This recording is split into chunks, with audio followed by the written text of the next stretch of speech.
Mike, appreciate you sitting down with me. This is really an honor, one, because of who you are, but more than that, we're obviously here on a golf course. And it's a pretty special bond in terms of the basketball players who love golf. That group is growing by the years. A lot more people picking up the game, but you've been in it for a long time, and I'm fascinated just to know, how that love for golf in general just started, and how you balanced, golf and basketball while you were playing.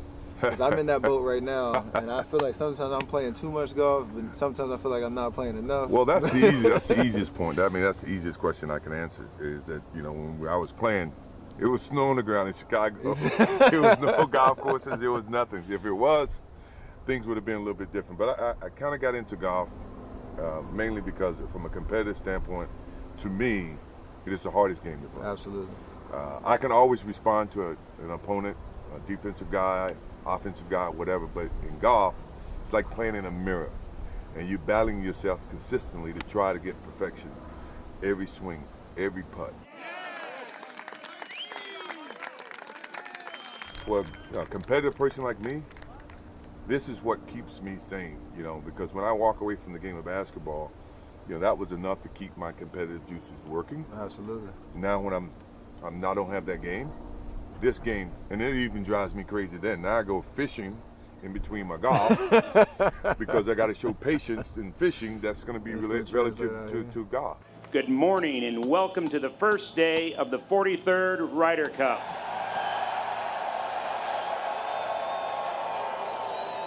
We're here at the Ryder Cup. We're here at Whistling Straits. I'm fascinated by this event because this is my first time here. And when you get here and you see the atmosphere, you see the chants and the noise, and I'm wondering, what do you think from a team perspective? When guys are individuals throughout the whole year, how does that permeate in golf? Because with us, we get rah-rah in the locker room. Sure. How's that accountability, you think, work in that locker room when it's guys tough. are on different journeys? It's tough. I mean, I've had countless conversations with some of the players, and if I can put it in the most simplest terms, is that you have to give up bits and pieces of who you are for the benefit of the team, and that can be something so simple as either response, support, spending time, having lunch, dinner. Either way, I learned that later in my years because initially in basketball, I was so focused in my craft that's what matters the most.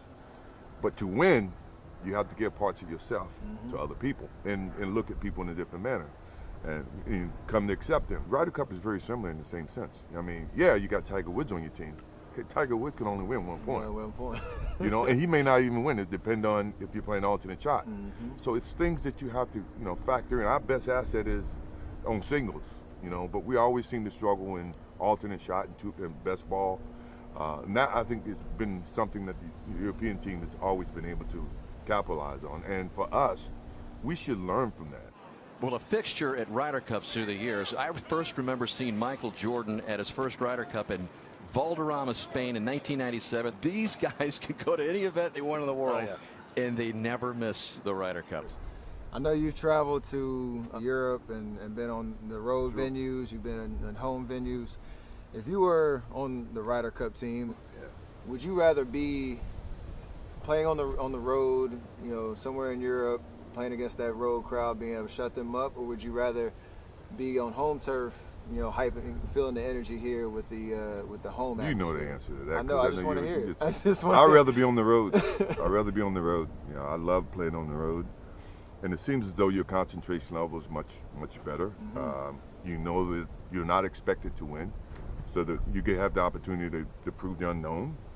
And a lot of times when you play at home, you let your hair down, you get relaxed, you see more friends, you see more family, you gotta worry about tickets, you gotta worry about so many other different things. So I always love playing on the road, so it minimizes my thought process and I can focus on my craft. And I would imagine if I was playing on the Ryder Cup, I would much rather play in Europe than to play home. And there's another one for Dustin Johnson. That's Michael Jordan on board. You got a lot of different characters on the USA team.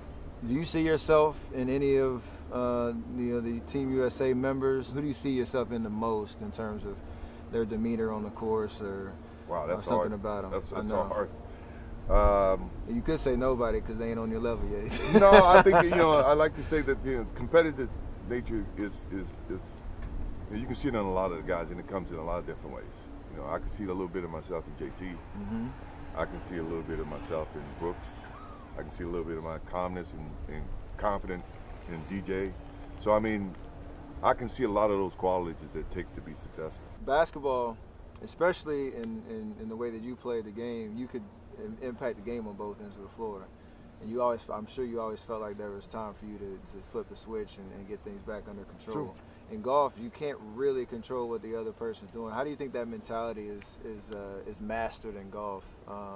I think when I talk to all of my buddies, and when they're playing the big matches, and I see that they're leading, the first thing I type to them or I text them is keep it simple. Mm-hmm. Because now you're not trying to overthink. Just keep it simple. Fairways and greens. Blah blah blah. You can't get it all back in one hole. You got to take it shot at a time. To me, those are simple conversations. That's a simple way to stop what you're thinking. I know it's a Ryder Cup. I know there's a bunch of people watching. I'm down 5 and after 5. Let's just keep it simple. Let's hit fairways and greens. Now, that's all you can do. You can't just turn a switch and say, erase the 5, let's start all over again. No, you got to channel your thoughts to start basically working your way back to getting more confident about your swing, scoring, or the match. Now, it may not happen that way, but right. I think that's a good start, and sometimes it does.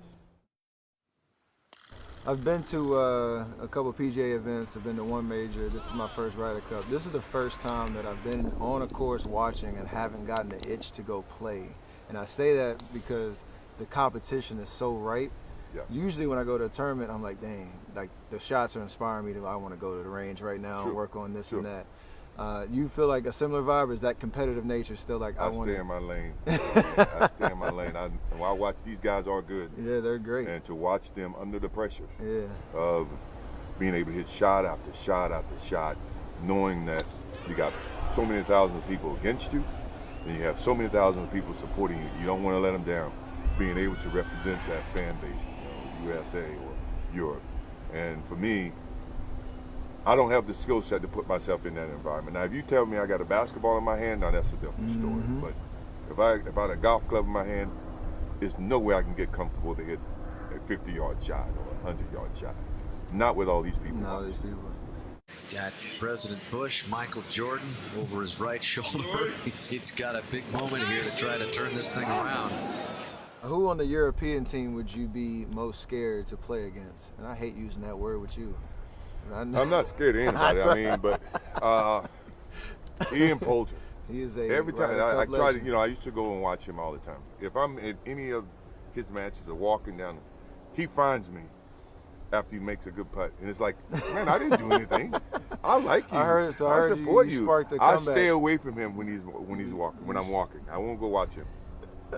You sparked the miracle of Madonna, right? I didn't spark it. I did not. No, I don't know. I had my own thoughts about it, but I didn't spark it. Those are maniacal eyes, aren't they? And we went from definitely winning the Medina to crying, driving home that we just got our butts kicked. And that's Ian Poulter. There's always that debate on whether you hate losing more than you love winning, right? And I feel like, for me, losing just is the worst feeling in life at anything, whether it's cars, golf, basketball, whatever it is. How do you feel about that, and also like how do you think that translates in terms of a team competition in golf that these guys are going through? I hate losing. I mean, it's not even a question. But I have to respect losing, because losing is a part of winning. Yeah. You never just win. You got to lose to win. And I think the one thing about the Ryder Cup situation is that we got to want it bad enough.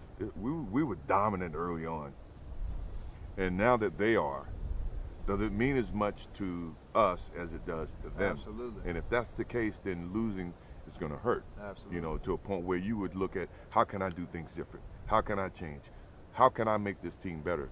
And that's the thing about a team, and you know this too, is that before you can look at someone else, you got to look at yourself in the mirror, because that's how things get started, and you got to be willing to change. And you got to have a sense of pride about yourself. It's not about the money. It's not about anything. It's more about the pride. And, you know, the best players, whoever's playing the best is going to win. What's the most amount of holes you played in one day? Ooh, what? 63? Damn. I was rolling. 63. I was younger. I'm gonna try to beat that one. Good luck. That's big. Yeah, good luck to me. Out of all the players here this week on Team USA or Europe, whose game would you want to have the most?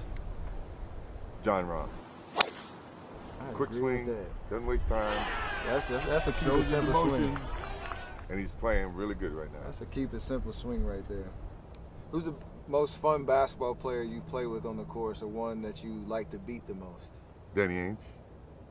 He's my new favorite. I like that too. My new favorite too. Talks a lot of trash, don't he? He Yes, talks he a lot does. of trash. Imagine him on the basketball court. I had to deal with him Absolutely. there too. Yeah, I'll just stick with him out here. And last thing, what's your favorite thing just about the Ryder Cup? Once again, the camaraderie, the patriotism. You know, you representing your country. The chills I feel, and know that everybody's vying to try to win that cup.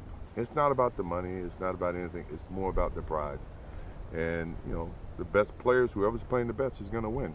You know, I hate that we've been playing bad, that they won, but I got a good feeling this year. I got a good feeling. Let's do it. I appreciate you sitting down. I know how much golf means to both of us, and it's nice to connect on that level. Anytime. And, yeah, I'm going to bring my wallet next time we play. Come on down to the Grove. I got some Absolutely. treatments for you. Absolutely. 高尔夫国度，快乐高尔夫。